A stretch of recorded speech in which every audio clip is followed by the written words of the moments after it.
Hi everyone, hope you guys are all having a great day today. And in today's video, I'm going to go over BlackBerry Stock because I want to go over the Q4 earnings for fiscal year 2025 in terms of key points for the conference call, the numbers as well, year-over-year comparison, quarter-over-quarter comparison, plus some headline news as well, and as well as the technicals and short update. The short update is more for me just because I'm curious. It's a little bit before the earnings, and I want to see what it was after earnings. So just a reminder to myself, and as well as keep on the lookout for Q1 fiscal year 2026 earnings, which is estimated to be reported on and released and conference call and all stuff on June 24th, 2025. Again, this is just an estimate. As we get closer to the date, 2 weeks prior, usually BlackBerry releases a press release stating when the official date is and the time frame. And I usually do live stream these events and typically go over the numbers within the conference call. So if you want to be notified when I do upload my latest BlackBerry video or live stream the events, consider following and subscribing to be notified when I do. In terms of the structure of the video, most likely going to be going over the numbers first, actually going over the key numbers, plus do a comparison, then go over the conference call key points, and then go over the technicals and the shorts, and actually press releases first, and then the technicals, and then the short positions as well. Hopefully you guys like the video. Hopefully you enjoy it. Towards the end, if you find it beneficial, consider dropping a like. It does help the channel. So thank you so much for that. I do appreciate the support. Now, in terms of the numbers, so just key high level looking at them. Basically, they did go over basically what is it called, some design wins, et cetera, et cetera. But if you've been aware and up to date to BlackBerry before the earnings, there's pretty much just repeated news for that standpoint. So going over the key numbers, total company revenue came in at 141.7 million, which is good. They beat their previous guidance and the street estimates. And I do have a screen capture of the street estimates, so I'm just going to go over them as well. So street estimates going into this earnings was 132.81 million. So again, 141 million beats that. And then their guidance as well on the top end was 135 or 137 million. So again, the number they received was a beat for that standpoint. Now, before this, though, as well, for the fiscal year of 2025, street estimates was expecting 554 million, give or take.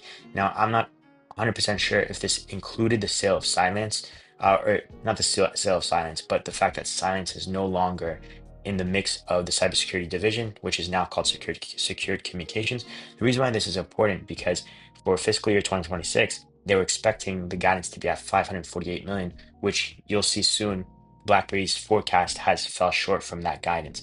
But now with the update, they've actually updated this too as well. So I'm assuming that is due to maybe the adjustments of BlackBerry guidance as well. But at the same time, maybe the Silence, because it's sold to a different company, no longer being mixed of in terms of revenue coming in.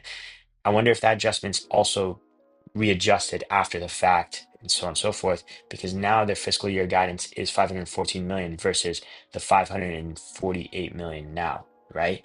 Now, if it was 514 million before, you could argue maybe the stock wouldn't have been hit too much and so on and so forth, which reminds me, I'm going to share my opinions on the share price as well, and then the strategy that maybe BlackBerry might be doing potentially.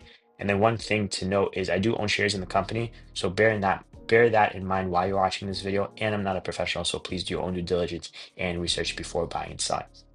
But I'm going to get to the points, the additional amounts as well. And then just to show you in terms of forecast, this was in Q3 back in December 19, 2024. And you can see right here, the guidance that they gave basically for Q4 fiscal year 25, which was the earnings that just passed, is 126 to 135 million. Again, the 141 million beats the top end of the guidance that they provided, beats the street estimates, so on and so forth. So you assume everything's great, but the problem is there's underlying information throughout the whole entire thing. So total company adjusted gross margin was 74% and GAAP gross margin was 73%.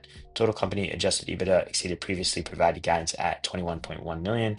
QNX revenue grew. Oh, by the way, one thing also to the note, they changed the IoT division into QNX division now. So QNX revenue grew 6% sequentially and was flat year over year, exceeding the guidance range at 65.8 million. QNX gross margin decreased by 3% points sequentially and 2 percentage points year over year to 83%. QNX adjusted EBITDA beat expectations at 19.2 million or a 29% margin. QNX royalty backlog increased approximately 815 million in prior years to approximately 865 million. Now, I'll get to the QNX number in terms of year over year and quarter comparison, all stuff. But one thing to note is this backlog increasing I was kind of hoping it would be a little bit more. It is a nice increase, but potentially maybe some of these are converting to design wins. So that's why the reason why it hasn't increased substantially, or not design wins, but like actual payouts. So potentially they're actually probably getting these converted to into cash now. And if that is the case, maybe we would probably hopefully get some clarity in the future, more so as opposed to just the numbers. But if they're getting them converted to cash, then that makes sense why the jump is not happening at a more aggressive pace, hypothetically. But at the same time, we are seeing it growing, the backlog. And again, keep in mind, these margins are pretty much close to 100%. So once they convert to cash, if it's not guaranteed that they'll all convert, because it's not a guarantee that they'll actually come into fruition, where the backlog is a guaranteed cash in the future, and then they're going to happen for sure. But for the most part, they're essentially banking on them. For the most part, it's not guaranteed. And then they're more so to close to 100% margin. Not 100% exactly, but pretty close to that. So that is good, seeing it grow. And then the future is essentially bright for BlackBerry for the most part, but it's still a slow and steady pace, unfortunately, for the time being. Now, in terms of the number for QNX, it was 65.8 million. And in terms of the guidance, again, previously it was IoT, but now it's QNX. It was 60 to 65 million. Top end, they beat it with a 65.8 million. So it's just a slight beat versus their guidance, but a beat nonetheless. And if we were looking at previous quarter, so one thing to note also I didn't go over, it was previous quarter, again, Q3 for December. Now, the business does come in cycles, so you could argue it's not a great comparison to do quarter-over-quarter comparison. It's better to do a year-over-year comparison, which I will do soon. But previously, it was 162 million for last quarter versus this quarter was 141 million. So it's quarter decline. If you're looking at last year for same quarter, so April 3rd, 2024, it was 173 million. So it's quite substantial drop year over year. But at the same time, the revenue for Silence is not in this mix. The revenue Silence stopped in Q3, right? So you have that missing. So you have to adjust for that, give or take. So that is a fair adjustment, I would say. And the comparison, unfortunately, doesn't provide a true comparison. You could look at potentially numbers that were coming in for Silence before and try to adjust for that. But again, things are quite cyclical, but at the same time, it was the same quarter. So there's that to think about. Now, in terms of QNX, to do the comparison, again, we had 65.8 million last year, same quarter for QNX, which should be a fair comparison because this does nothing with Silence, hypothetically, right? I know there's synergy, but in terms of revenue standpoint, there's not really much. It was 66 million. So it is pretty much flat and slight decrease year over year, which is unfortunate. Kind of shows slowdown in the growth, unfortunately. Now, in terms of last quarter, again, things are cyclical, not a true comparison, but still nonetheless, comparison, it was at 62 million. So if you have quarter over quarter growth, but year over year flat, essentially, slight decline at the same time. Now, the cybersecurity side, again, this is going to be a little bit difficult to compare because of the removal of Silence, but April 2nd, 2025, to show you that this is the Q4 for fiscal year 2025. The QNX backlog, went over that. So secure communications revenue exceeded. So secure communications revenue exceeded previously provided guidance at 67.3 million. Secure communications gross margin decreased sequentially due to the product mix to 64%. Secure communications ARR decreased by 3% sequentially and increased 3% year over year to 208 million. Secure communications DBNR decreased by 2% to 2 percentage points sequentially and increased by 2% percentage points year over year to 93%. Secure Communications adjusted EBITDA exceeded previously provided guidance at 12.6 million, or a margin of 19%. And then the rest is licensing and all stuff, which I'll go over soon. Now, in terms of the Secure Communications, came in at 67.3 million. Again, that's 67.3 million. Their guidance was right about here, about 62 to 66 million. So they beat their top end guidance, again, 66 versus 67.3. So that's good. And then if we look at last year's, again, it was cybersecurity called last year. It was at 92 million. Again, uh, it's a good comparison. The problem is the Silence portion has been removed from it. So you have to make adjustments based off that a little bit. And then last quarter, again, there was a Silence mix within this as well for the last quarter. So not a true great comparison, but still you would want to see the numbers regardless to see adjustments. And it came at 93 million last quarter. So there has been quite a bit of adjustments. Not much of a hit, I would say personally, for this one, given the Silence was removed from it. But we'll see moving forward. So year over year and quarter over quarter decline, unfortunately, for the cybersecurity slash secured communications, now called division. And then licensing revenue exceeded guidance at 8.6 million, and licensing adjusted EBITDA was 1.4 million. Adjusted corporate costs were 12.1 million, sequentially higher due to primarily to an upward revaluation of deferred stock units following strength in BlackBerry share price. Adjusted net income was 17.7 million, and GAAP net loss was 7.4 million. Adjusted basic income per share beat guidance at 3 cents. GAAP basic loss per share was 1 cent. Operating cash flow beat expectations, improved by 57 million year over year to 42 million. Total cash investments increased by 144 million sequentially to 410 million. That's an amazing point. Which I'm going to go over the points as well, but really happy seeing the cash grow in BlackBerry, which is amazing. In part due to the improved operating cash flow, and in part due to approximately 80 million received from first transaction, I believe that's a spelling mistake, of cash from the sale of Silence to Arctic Wolf. So again, they are going to get additional cash next year in January. Well, it'll be in fiscal year 2026, but it'll be in 2026 as well. So in 2026 of January, they will be receiving additional cash, about $40 million, which I'll go over as well in terms of points and the adjustments in the books as well. And then I want to say in total, actually, in terms of licensing, we'll just go over as well to do licensing. So 8.6 million, their guidance was that they gave for licensing. I believe they gave guidance, yeah, right about here, approximately 3 million. So they beat their guidance again at 8.6 million coming in for licensing. If we look at last year, what did they get for licensing was about 15 million. So it's a year over year decline for licensing, unfortunately. And then for the quarter, they got last year for licensing, or last quarter, right about here, where it's licensing revenue 7 million. So they got quarter over quarter beat for licensing and year over year decline, unfortunately, for the licensing portion. Now, for the full fiscal year 2025, so wrap up of fiscal year 2025, the highlights. Total company revenue for the full fiscal year was 534.9 million, which is unfortunate. So the reason I'm saying that is we're looking at, for example, the street estimates. Again, it's uncertain or unclear if this was calculating or including this science revenue as well, but the street estimates was 554.18 million. So, or yeah, let's just say 554 million. So 554 million, and versus what they got was 534.9 million. The problem is about this, I think the street estimates might have not included the revenue, because if you look at their forecast that they provided, their forecast in Q3 of fiscal year 2025, again reported December 19, 2024, it came in at forecast for the year for fiscal year 2025 at 517 to 526 million. And then street estimates, if you look at it, let me see, because I have a screen capture of what it was before, because they've updated it recently. It was 554 million, so quite high.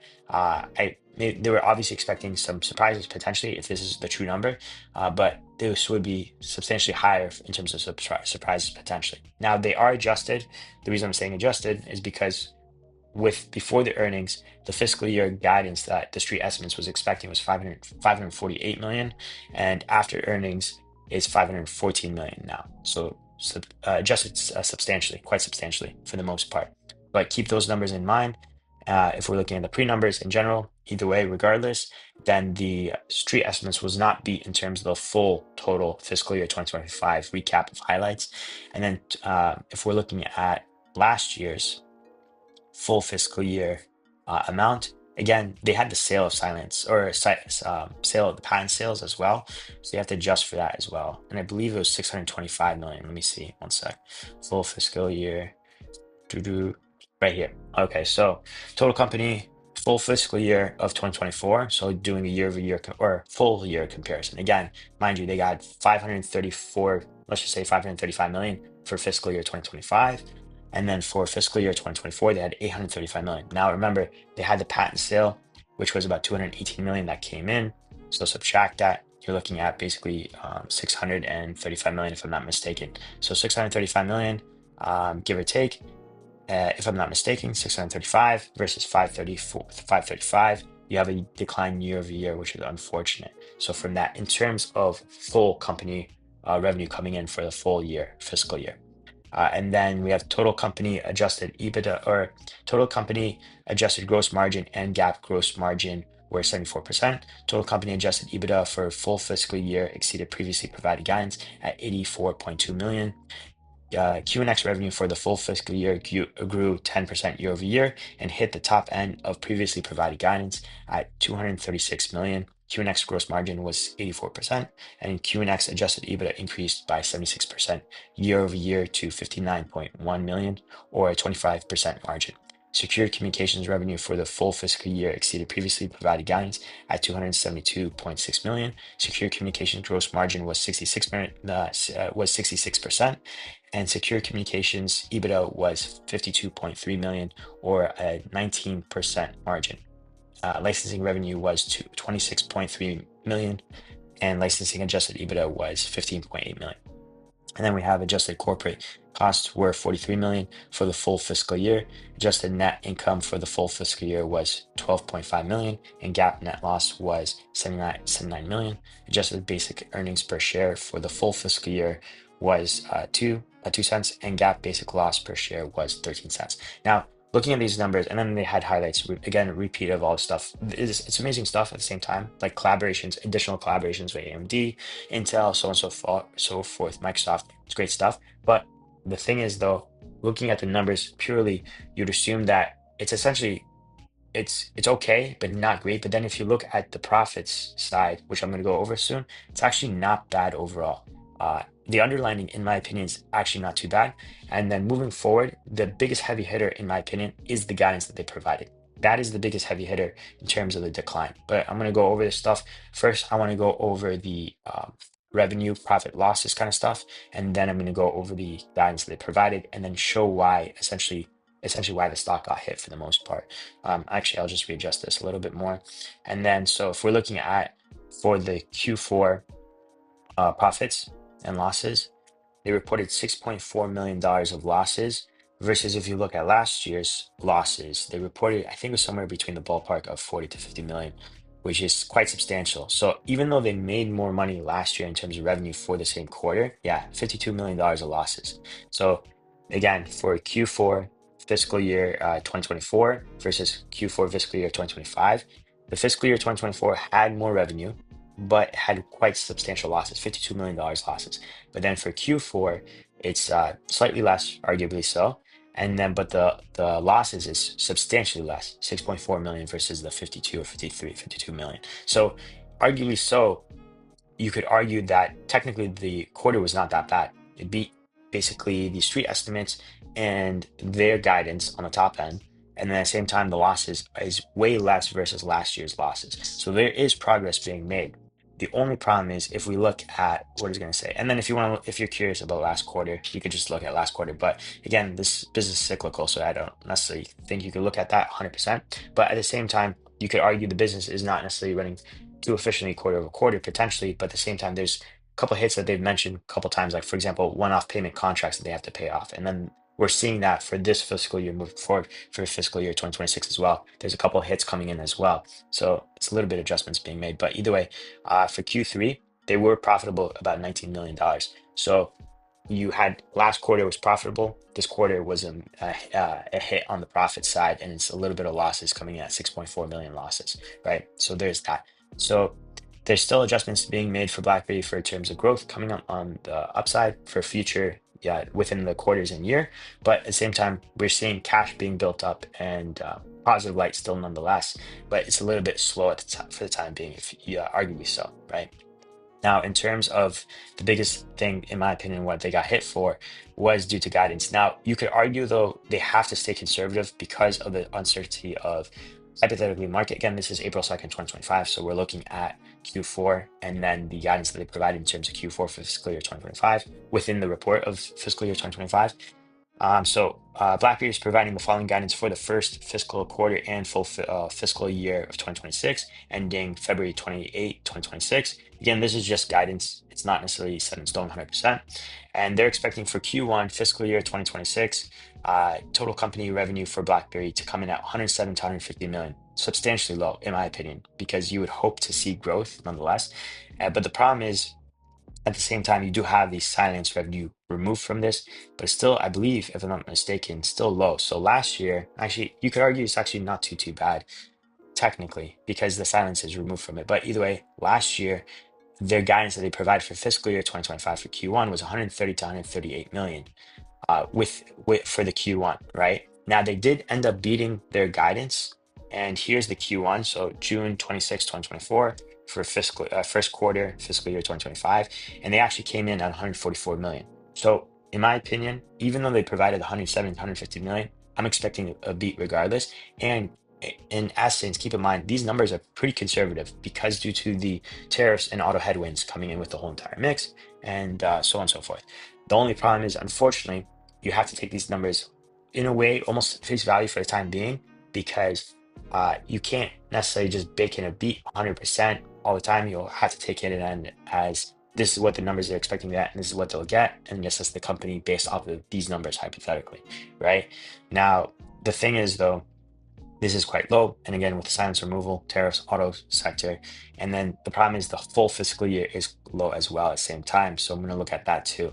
But that's what we're getting basically comparisons. And unfortunately, it will be lower than um, fiscal year 25's quarter if they don't end up beating, for example, 144 million. Again, this is Q1, first quarter, fiscal year 2025. If they beat 144 million, which would be quite a surprising jump, and unfortunately might not be the case. But if they do, that would be amazing because they'll have year-over-year growth. They'll beat their guidance as well, 115 million. And I don't believe the street estimates are in already, are they? Actually, yeah, they are in already. So in terms of estimates, they're 112 million for the quarter for first quarter of fiscal year 2026. So first quarter fiscal year 2026, they're expecting 112 million, and the guidance again is 107 to 115 million. So if they got 144 million and higher, or 145 million, they'll have year-over-year beat street estimates, beat their guidance, so on and so forth. But I would not bank on that personally, but hopefully that would be the case. Hopefully.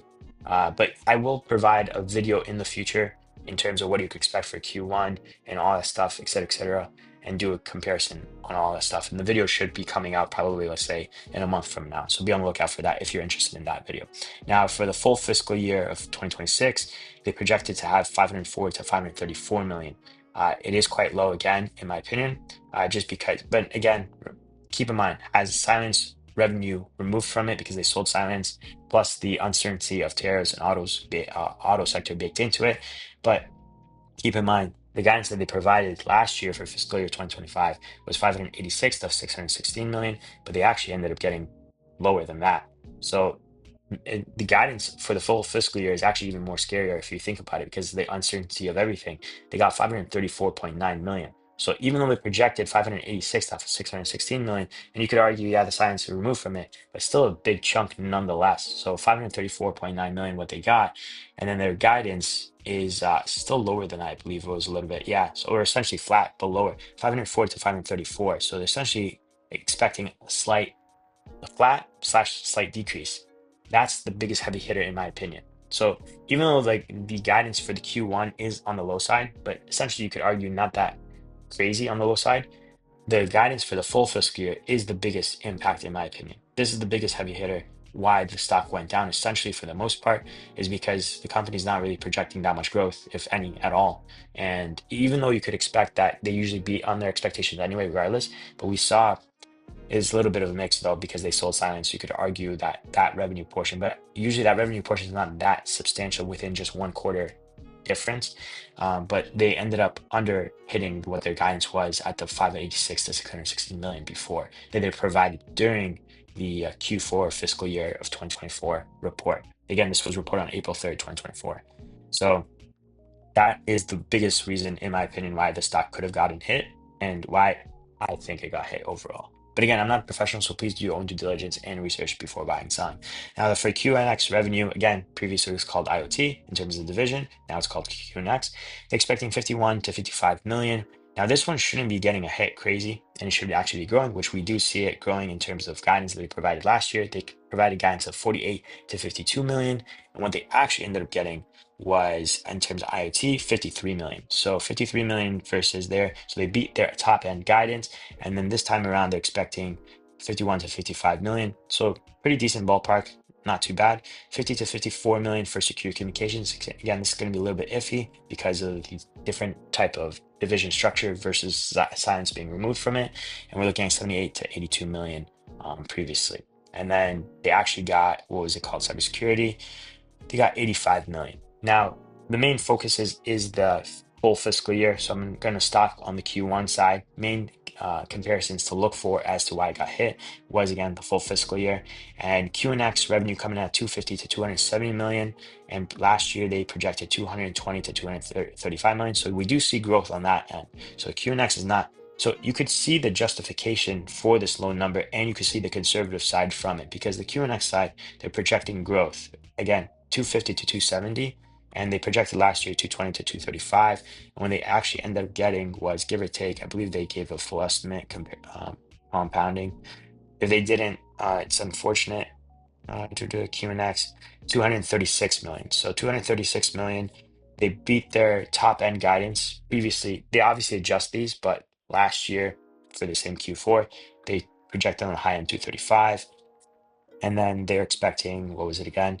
220, 250, 270. So that is a positive light. The QNX business is growing and they're showing that. So this number is mainly being hit by the secure communications. Again, you could argue because of silence removal. So 230 to 240 million they're projecting for the cybersecurity or secure communications now. And last year they projected with, again, silence in the mix of 350 to 365. So a huge heavy hitter here on the downside. So obviously secure communications is getting the biggest heavy hit. And when they actually ended up getting anyway for this year, again, 75% of the fiscal year had silence in the mix. So it's not really a great comparison. But either way, they got 272.6 million. 272.6 million. Again, their guidance was 350 to 365. So cybersecurity revenue, either way, regardless of silence, was only in the 75% mix, took a huge hit for the fiscal year of 2025. Again, the guidance is not on the high side, which is the main reason why I think the stock took a hit overall. Again, they're expecting 230 to 240, quite substantially a drop overall. Licensing revenue approximately 24 million. And you could look at last year's just in case if you're expecting 16 million, so expecting growth from that side. And what they actually ended up getting was right about here, licensing 26.3. So they did get it pretty decently high up for the most part.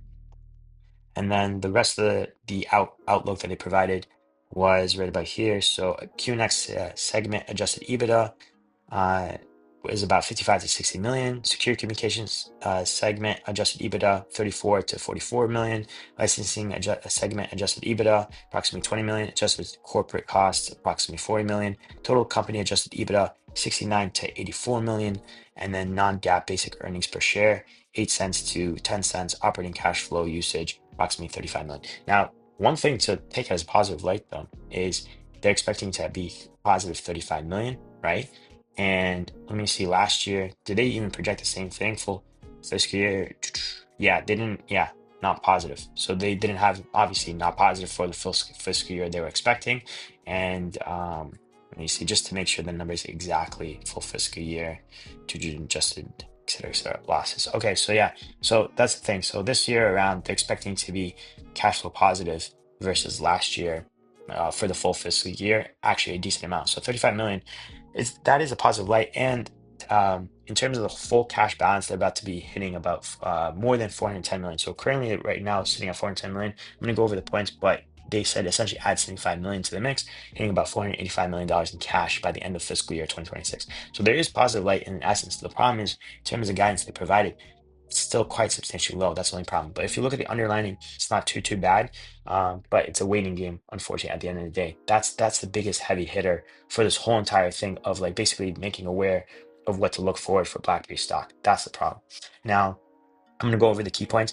I encourage you to re-listen to the conference call because, again, I do own shares in the company. I'm not a professional, so bear that all in mind while you're watching this video. So I might have missed something. So you re-listening to the conference call is beneficial overall because you might pick up on some things that I might have missed or might misinterpreted things in a different way, etc. Or I might have misinterpreted something and then you listening to it could interpret it to a different way, etc., etc.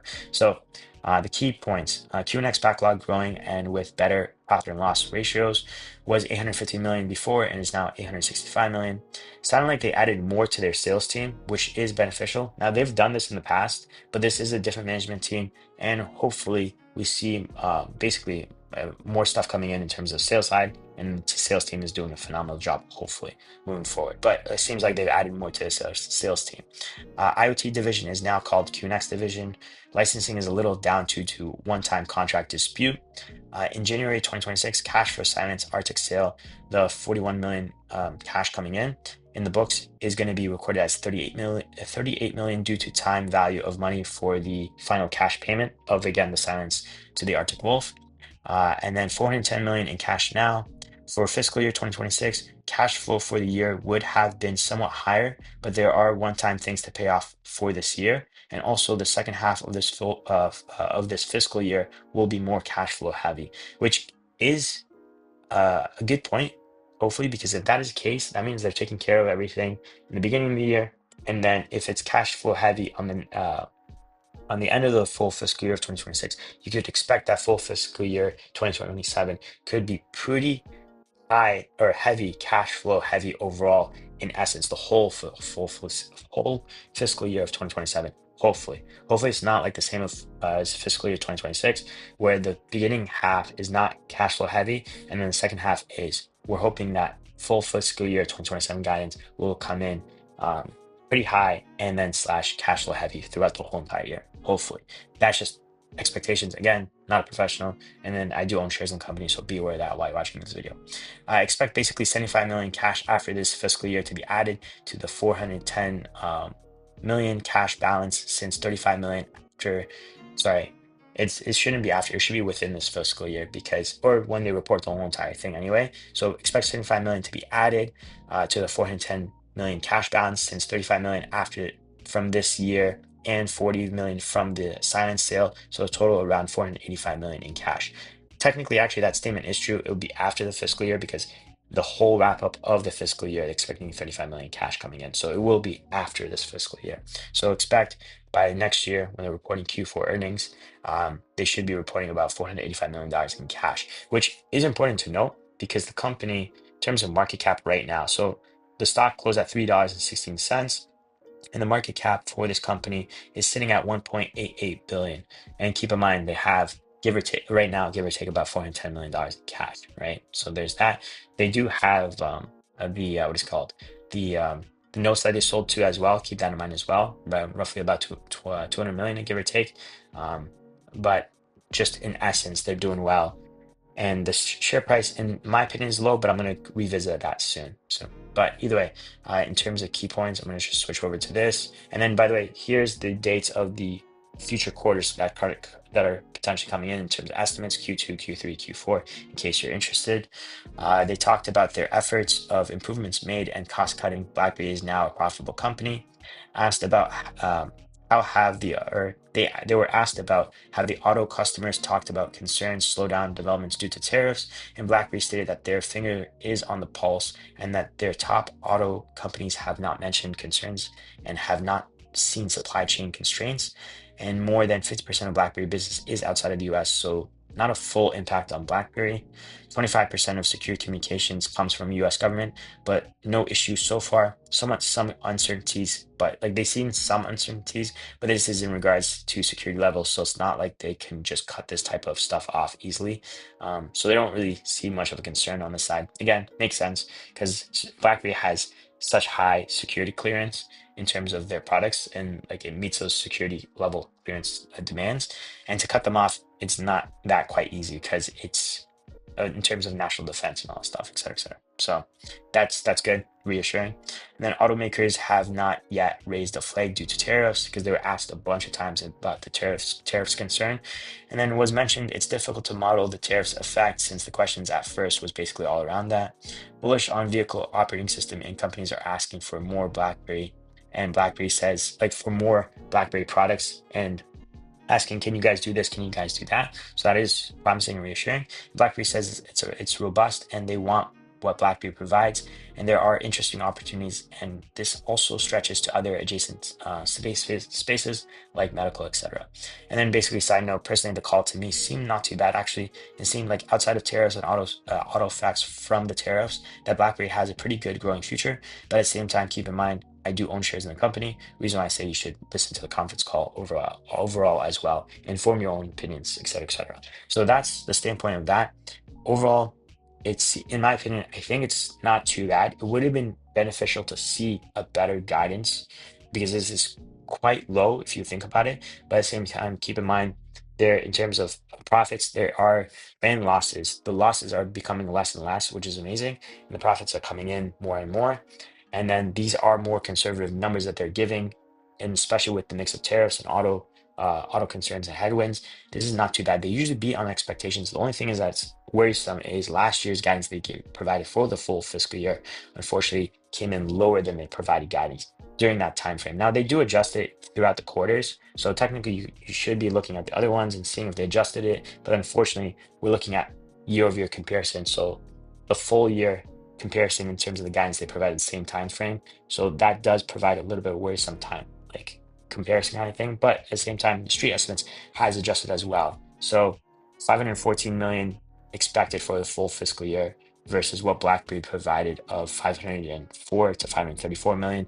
So the street is adjusting for the most part. And again, we don't know if previous guidance that or street estimates that we're providing had science in the mix or not in terms of that standpoint. Now, and then in case you're curious, though, currently for the next fiscal year, 2027, which is a ways away, they're expecting 560 million. There's that for that portion. All right, so now I'm going to just go over some headline press releases that came out, just high level. And for on April 8th, 2025, QNX now powering WeRide's next generation ADAS platform. QNX, a division of BlackBerry, and WeRide Incorporated, a global leader in autonomous driving technology, today announced that two companies are working together to help accelerate the advancement and development of software-defined vehicles, SDVs, for automotive OEMs and suppliers around the world. And then the next thing was April 7th. Leap Motor selects QNX to power a new electric SUV, the B10, because they've worked previously on another vehicle. I think it was called the T something. Can't remember 100%, but they've worked before. And they basically said last time was really seamless and all stuff, so they wanted to work with BlackBerry again. But essentially, QNX, a division of BlackBerry Limited, today announced that innovative Chinese electric vehicle company, Leap Motor, has selected QNX Technologies to serve as the foundational software platform for its new first generation mid-size electric SUV, the B10. And then on March 20th, this was a little bit while ago, but I don't think I covered 100%. QNX and Advanced Tech strengthen collaboration to streamline embedded system development, companies to deliver pre-integrated solutions with a unified approach to market and product development targeting the medtech, robotics, industrial automation, A&D, and age tech sectors. QNX, a division of BlackBerry, and Advanced Tech, a leading provider of embedded platforms and services, today announced an expanded collaboration to better serve their joint customers across embedded systems industry. For over a decade, QNX and Advanced Tech have cultivated a strong working relationship, delivering innovative pre-integrated solution for customers around the world, building medical devices, industrial automation systems, transportation control systems, and other missions critical embedded applications. So there's that from that standpoint. Now, in terms of the share price, I'm just going to go over the short position first, and then I'm going to go over the share price and all that stuff, et cetera, et cetera. So the reason I'm covering this is because the data that came out was before the earnings report, and this was released on March 31st. So I'm just curious to see how much the stock is shorted after the fact, after the data comes in. Usually be by mid-April. We'll be seeing the mid-April, a little bit past mid-April, we'll see the mid-April information. I'm curious to see if it increased substantially. So now we're looking at ticker symbol BB.TO, which is the Canadian BlackBerry ticker symbol, and it's shorted about 1.44%. And we're looking at the American side, ticker symbol BB. It's shorted about basically 5.51%, give or take. So I added it up, give or take, close to 7% shorted. And the reason I have to add them up because they're both technically two separate ticker symbols, but same company and then treat the same conversions, all that stuff, et cetera, et cetera. But 7% shorted. And I'm pretty sure it has increased, but that's just my opinion. And I'm just most likely or not most, I'm covering this just to have a timestamp of how much it was shorted during this time frame. and then see after the fact, and I'll keep you guys posted. So roughly about 7% shorted. It's not extremely shorted territory. To be extremely shorted territory, it has to be above 20% shorted. But I think I would say it's almost decently shorted, at least decently shorted. I'd say it would be above 10%. That's just my opinion for that terminology, but extremely shorted has to be over 20%. That's a true terminology. So there's that. Now, in terms of stock, it is a little bit of a mixed bag. I will say that. So in terms of markets, you could argue. So I do cover the markets if you're interested in that in terms of the videos. I probably posted right after this, give or take. But in essence, there's no big news coming out recently. And in terms of inflation data for the week that just passed, the inflation was actually coming down from the data points that came in. And then in terms of tariffs, Trump has delayed tariffs by 90 days for some countries, not all countries. And plus, as of recording this video, there was a note that came out that Apple's pretty much being exempted from these tariffs for the most part. So I'm expecting the markets to pretty much bounce, and then they were at some critical levels. It looks like there's a potential reversal. How much of a reversal? Unsure for the time being. And then BlackBerry's, in terms of technicals, is kind of showing a 50-50 mix. Now, I would argue, regardless of the 50-50 mix of like uncertainty being flat and all stuff, BlackBerry is undervalued in my opinion. Plus, with the markets potentially, it's not a guarantee, but it looks like it might be going up for the time being, given the like not headwinds, but the titles and all stuff from what I'm seeing in terms of, for example, Apple's tariffs being adjusted a little bit, being exempted for the most part. Then I think the market could be going up. And then will BlackBerry go up with it?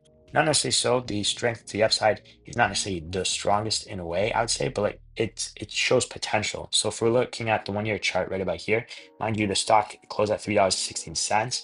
And there's a reason why I'm saying it's not necessarily showing strength to the upside, even though I think it's, in my opinion, undervalued and indications are 50-50 mix, but it's not a strong upside. But we'll see. It might reverse the strong upside with the market going up, but we'll see overall. But here's the 1 year chart. MACD line indicates if it's a bearish or bullish movement.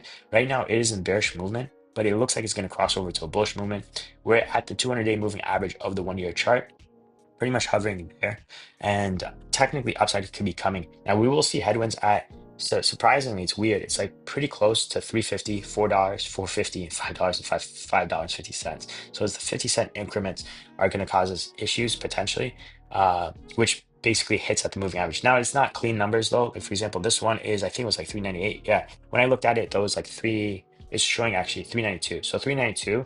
But I think by the time we get there, again, these moving averages move based off the averages overall day by day. So by the time we get there, it's probably going to be at $4. So essentially look at resistance at the $4 price point with this 100-day moving average, right? But then if we look at the 5 year chart, MACD line isn't a bearish movement. You could argue it's going to start going up as well. And this was not the one that was causing me concern, potentially at that downside, even though it isn't a bearish movement, but we're pretty much at the 50-day moving average of the 5 year chart. This is what's causing me the most concern, in my opinion, is right here, the alt chart. So it is in the bullish movement. You could argue it's going to potentially arch up, especially with the whole entire market. Potentially. I'm not a professional again.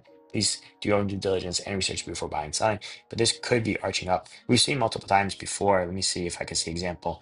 Hypothetically, right about here, not the greatest example, but there's been times in throughout all stocks histories, there would be times that looks like it's going to come down potentially with this light shade of green, and then it gets re-strengthened, goes to the upside, right? But that is a possibility. But technically, even though it's a bullish movement, you could argue it's going to be arching down to the bearish movement with potentially more downside to come. But this is a more longer trajectory with the alt chart, right? So keep that in mind, which this will be more impacted by news that comes in and all stuff. So don't necessarily think that the alt chart is technically a great indicator for a downside upside 100%. But because it could be adjusted by news headwinds for the whole entire market, news headwinds from the company themselves, and then earnings and all stuff, et cetera, et cetera. But this does pose a little bit of a concern in my opinion, because it could show a trajectory, even though it's long-term hold down overall. But again, I think the stock is quite low in my opinion. Essentially what I'm doing is just averaging for the most part, averaging to the downside, and I think upside is coming, and we're going to be hitting the 350s, $4, $4.50, $5.50. And the only problem is, unfortunately, the reason I'm saying it's not going to follow the market, even though the market, let's say, actually truly does go up for the time being, right? Because is a 90-day pause for the tariffs. I'm expecting something to happen to the market after 90 days as we get closer to the 90-day period, see what's going to happen. Are the tariffs not going to be delayed further? Are there not going to be adjustments? Are they going to be increased tariffs? So that will pose headwinds for the market. So the market could be shaky during that time frame. So BlackBerry obviously could be affected with that, just like the market we've seen overall. And one thing to note as well, before I get to that point, is I forgot to mention, technically the timing for what BlackBerry has done to release this kind of forecast is a good timing because the whole entire market is getting hit. So if they're getting hit with the whole entire market, that is beneficial. And at the same time, this does pose a great time for them to do share buyback, which I forgot to mention in the beginning of the video. Hopefully you guys stayed till the end for this portion. But this share buyback is, to be honest, the fact that I mentioned it multiple times is an ideal time to do share buyback. So I hope they do a share buyback soon and close off those notes too, potentially. That would be great. So close off those notes or share buybacks or something, combination of what either or. This is a great time. So they mentioned it multiple times. Now the dividends though, it's nice that they mentioned it. I just don't really personally, or I would not prefer them to do the dividends. I think it's too early, not enough cash on hand, not enough profits, et cetera, et cetera. But the share buyback, given that how I think the stock is undervalued, they've shared that same viewpoint before, stating that the share price is, or the company's share price is undervalued in terms of the company total. So if they share that same viewpoint, all stuff, I think there's a great opportunity to take advantage of it and to do share buyback. And then it obviously would spike up the share price as well at the same time. So maybe it's a good time to mention that this whole entire thing, because it does reflect in terms of share price as well, overall. So there's that. Now, given all this stuff, again, like I stated, even though if this market does go up, I think BlackBerry will go up with it as well. But for it to substantially go up, there would have to be some good press releases coming out in terms of design wins, or we essentially have to wait until earnings comes out, which will be relatively, like I mentioned, estimated time frame of June 24th, 2025.